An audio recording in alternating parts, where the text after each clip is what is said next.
जंगल के सभी पंछी बारिश से बचने के लिए सुरक्षित जगह की तलाश कर रहे थे। वो चिड़िया, कबूतर और तोता कौवे के एक साथ भोजन की व्यवस्था करने के लिए साथ निकले थे। कबूतर, कालू गौरी, पहले बारिश होगी, फिर उसके बाद सर्दियों का मौसम आएगा, इसीलिए हमें अपने लिए पक्का और मजबूत घर भी बनाना होगा।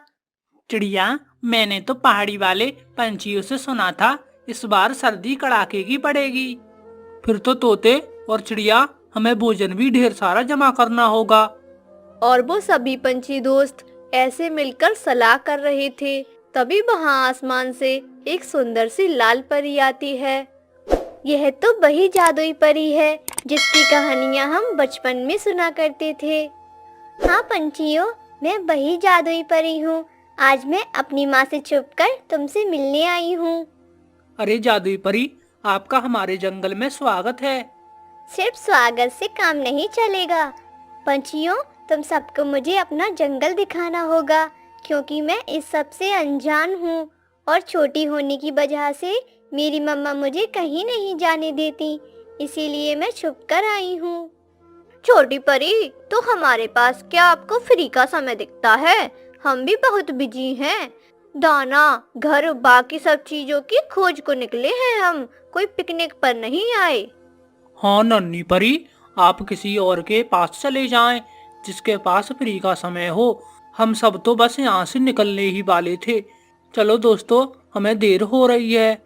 फिर वो छोटी परी उदास हो जाती है। टोनी चिड़िया को उसका मासूम चेहरा बिल्कुल भी अच्छा नहीं लगता। नन्ही परी, आप उदास बिल्कुल न हो, मैं आपको पूरा जंगल दिखाऊंगी। अरे टोनी चिड़िया, तू पागल तो नहीं हो गई? घर, दाना, ये जरूरी काम कौन करेगा? इस परी को जंगल की सैर कराना बिल्कुल नहीं। अब चलें, वरना छोड़कर चले जाएंगे हम तुम्हें। गौरी को भी आप सब जाएं। यह नन्ही परी हमारे जंगल की मेहमान है, मुझे इनका ख्याल रखना होगा। मैं घर भी बना लूंगी, आप जाएं। फिर चिड़िया परी को लेकर अपने घर आती है। ऐसे टोनी चिड़िया जल्दी जल्दी से दाना इकट्ठा करती है। अभी तक उसने थोड़ा ही दाना जमा किया था कि तभी बरसात का मौसम शुरू हो जाता है और बारिश जोरदार होने लगती है। चिड़िया का पुराना घर भी काफी कमजोर हो चुका था और वो भी बारिश में टूट जाता है। फिर टोनी चिड़िया मदद लेने कौवों के घर जाती है। चिड़िया, तब तो उस परी के साथ घूमने में सारा समय निकाल दिया, अब क्यों आई हो हमारे घर? जाओ यहाँ से, तुम्हें कोई जगह नहीं मिलेगी यहाँ। और ऐसे बोलकर गौरी को भी दरवाजा बंद कर लेती है। वो छोटी चिड़िया बारिश में भीग रही थी। ये गौरी को भी कितनी बुरी है, अगर मैं इसकी जगह होती तो ऐसा कभी नहीं करती। अब मैं क्या करूं? इस तेज बारिश में मैं कहाँ जाऊं? चिड़िया ऐसे दुखी मन से रोने लगती है। मम्मा, आप मुझे मेरी चिड़िया दोस्त के पास जाने दे, वो बारिश में भीग रही है, मुझे उसकी मदद करनी होगी। बेटी, आपको बाहर बारिश में भीगकर ठंड लग जाएगी, चुप करके यहीं बैठो। मम्मा, वो छोटी चिड़िया मेरी वजह से घर नहीं बना पाई, अब वो बेचारी बारिश में भीग रही है, मुझे जाना होगा। ऐसे वो छोटी परी अपनी मम्मा को मना लेती है और चिड़िया के पास जाकर एक लकड़ी का मजबूत घर बना देती है। चिड़िया दोस्त, अब आप बारिश में बिल्कुल न भीगे, आप इस घर में बारिश का मौसम अच्छी से गुजार सकती हो। और ये रही अनाज की बोरी, तुम्हें अब दाने की भी कोई चिंता नहीं होगी। नन्ही परी, आपका बहुत बहुत धन्यवाद जो आपने मेरी मदद की, वरना मैं कहाँ जाती। फिर चिड़िया खुशी खुशी जादुई लकड़ी के घर में चली जाती है और परी भी वहाँ से अपने घर लौट जाती है। आपका धन्यवाद। इन दिनों जंगल में जोरदार बारिश हो रही थी और ऐसे में पंछियों को बड़ी कठिनाई का सामना करना पड़ता है। और इधर कालू कौवे का बेटा रोता हुआ बोलता है, मम्मा, मैं अब भूखा नहीं सो सकता, मुझे कुछ तो खाने को दो मम्मा, मुझे बहुत भूख लगी है मम्मा। अरे चुप कर जा राजू कौवे, तुझे दिखाई नहीं देता बाहर तेज बारिश हो रही है, ऐसे में मैं दाना कहाँ से लेकर आऊं? अरे ओ कालू जी, आप राजू कौवे को ना डांटें। अब इस बेचारे का क्या कसूर है? वो कई दिनों से भूखा सो रहा है। आप कैसे भी करके आज थोड़ा भोजन ले आए।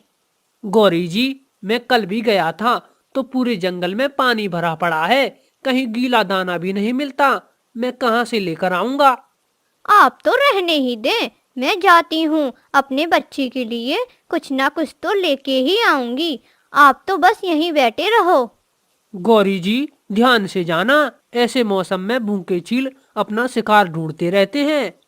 कालू जी, अब मैं मरूं या बचूं, लेकिन अपने बेटे को और भूखा नहीं देख पाऊंगी। अब मैं चलती हूँ। फिर गौरी कौवी अपनी जान को दांव पे लगा के तेज बारिश में ही घर से निकल जाती है।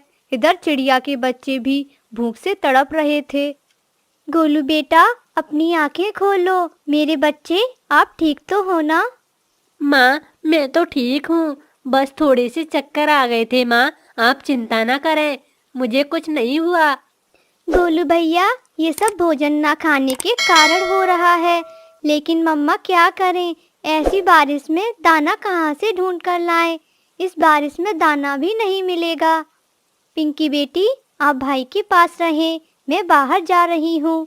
कहीं ना कहीं से तो भोजन लाना ही होगा, वरना मेरा गोलू मर जाएगा। नहीं मम्मा, मैं भूखा रह लूँगा, लेकिन आप बाहर ना जाएं। कल से जंगल में जालिम चील घूम रहे हैं। बच्चों, मुझे कुछ नहीं होगा, मैं वापस घर आ जाऊंगी। आप घबराएं ना और मुझे जाने दो। और ऐसे बोलकर रानू चिड़िया भी भोजन की तलाश में घर से निकल जाती है। बाहर तेज बारिश हो रही थी, आसमान में काले काले बादल छाए हुए थे। रानू चिड़िया को कुछ भी ठीक से दिखाई नहीं दे रहा था।